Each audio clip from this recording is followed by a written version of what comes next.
Indian আইডলের ধামাকাদার প্রতিযোগী তিনি। নাম কামিয়েছেন বাংলা থেকে হিন্দি সর্বস্তরে।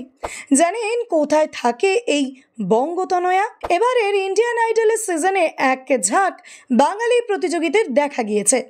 পাশাপাশি আবার বিচারক আসনেও দেখা গিয়েছে বাংলার মেয়ে শ্রেয়া ঘোষালকে। তবে সব প্রতিযোগীদের পিছিয়ে দিয়ে বাংলার মেয়ে মানসী জিতে নিয়েছে সকলের মন, পেয়েছেন অনেক সম্মান। তবে জানেন কি কলকাতায় কোথায় থাকেন মানসী ঘোষ? দমদমের পাইকপাড়ার মানসী ক্রাইস্ট চার্চ গার্লস স্কুলে পড়াশোনা শেষ করেছেন। 2018 সালে উচ্চ মাধ্যমিক পাশ করার পর ইংরেজি অনার্স পড়েন এবং স্নাতকও হন। তবে করোনাকালে তার ফাইনাল হওয়ায় অনলাইনেই পরীক্ষা দিয়েছিলেন তিনি।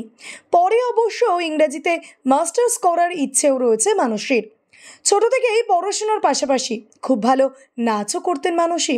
তবে ইচ্ছেটা বড় হওয়ার সাথে সাথে গানের দিকে চলে যায়, আর সেটা নিয়ে এখন এগিয়ে যেতে চান তিনি।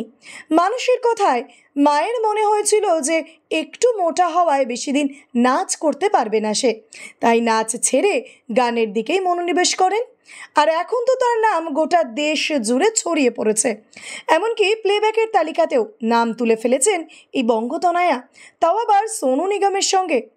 জানিয়ে রাখি, ইন্ডিয়ান আইডলে যাওয়ার আগে বাংলার রিয়েলিটি শো সুপার সিঙ্গারেও বেশ সুনাম অর্জন করেছিলেন তিনি।